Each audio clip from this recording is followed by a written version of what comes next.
जादुई मिट्टी का घर। गहरे चमकते जंगल में रानो चिड़िया अपने नन्हे बच्चे के साथ उड़ रही थी। अचानक उसने एक अजीब सा मिट्टी का घर देखा। वो बाहर से बहुत छोटा लग रहा था, मगर उसमें कुछ जादुई बात थी। पास खड़ा एक बूढ़ा दरख्त मुस्कुराकर बोला, ये घर तुम्हारे दिल की सच्ची जरूरत पूरी करता है। रानो आहिस्ता आहिस्ता अपने बच्चे के साथ अंदर गई।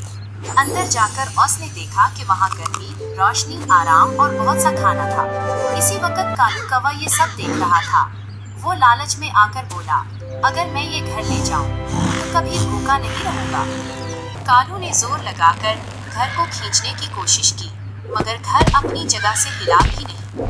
वो जितना जोर लगाता, घर इतना ही मजबूत खड़ा रहता। तब दरख्त दोबारा बोला, ये घर सिर्फ नेक दिल लोगों के लिए काम करता है। कालू रुक गया। पहली बार उसे अपनी गलती का एहसास हुआ। रानो मुस्कुराई और उसके साथ खाना बांट दिया।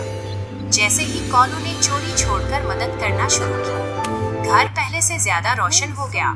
सबक: नेक दिल और अच्छे काम हमेशा खुशी और बरकत लाते हैं।